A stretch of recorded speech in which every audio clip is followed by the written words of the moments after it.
I'm so happy to hear that.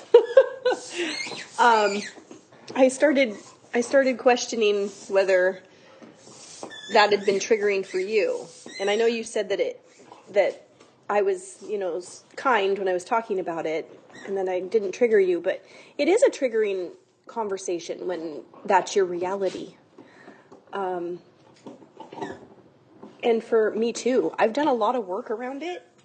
There was a period, Gus, give me that ball, in the recent past where I started telling John some of the sexual traumas that I've experienced and crying, and I had him go stand in the grass bare feet with me and brush our energy into the earth, and I just needed him there, so it was like he knew what it was like for me to try to release that, because it was coming between us. I'm so sorry. He finds the squeaker on that thing, and he just keeps going with it. Gus, that's very loud. My mom brought him this ball because her dog is he's a poodle, like a miniature poodle.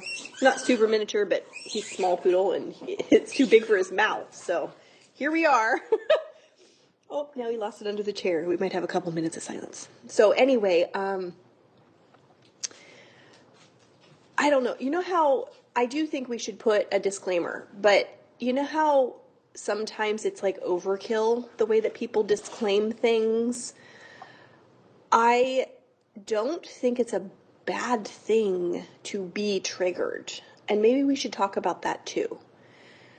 We're just talking about things that are coming up.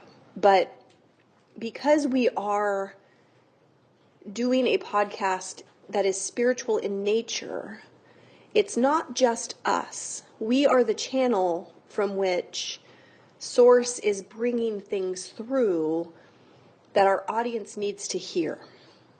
It's more than our agenda. It's orchestrated on a grander scale through the universe. And being triggered is a good thing, because you can't heal a wound that you avoid. You've got to embrace feeling the pain so that you can move past it. And I encourage people to recognize those triggers and don't run away from them. We need to look at that, really feel it. Back to the collar again. Such a noisy dog. I think that that's really, really important. And so we might lose listeners because they feel triggered and they run away, and it means that they're not ready yet, or they need to have that experience so that they can realize that that's how they are responding.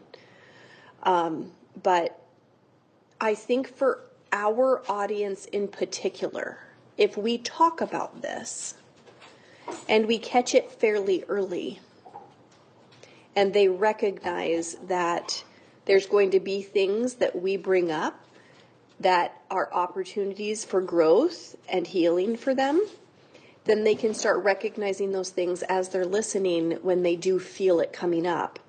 And then we're offering these activations and these cleanses. It's a good mix, like trigger and then heal. So, and it's not like we're doing it completely intentional. We're kind of along for the ride, aren't we? We didn't intentionally set forth to do this series. It just is happening, and we are receptive and a conduit for all of this to come through. And so I feel like if people are going to turn away from us, that's on them. But the people that are here for it will get the benefit from it. And I think they're going to recognize it. And I think you're right. It will stand out. I mean, there's a lot of podcasts out there where people are talking about very controversial things and taking a stand and being opinionated, and they usually do very well. you're right. Those are usually the most popular because people find that entertaining. And I'm receiving this now. There is something about being triggered that humans are attracted to. And I think it's probably that innate desire to grow and evolve. And we know subconsciously that you have to be triggered in order to do that. So I kind of wish I had said all this in a video that I could have posted on YouTube, because I'm glad we're having this conversation, and I think that it benefits people to hear this from us and to be just open about like what we're talking about and how we are processing the podcast. So anyway, I wonder if there's a way I could save this. Yes, you can save it. I'm gonna say keep. And so now I've got it and I can send it to you. I do think the other thing that popped into my head while you were talking is that we're saying what people are thinking, and you are so right that what is coming up might be triggering, but that is the way. I mean, if I'm triggered by something, obviously it's something I need to work on if it triggers me.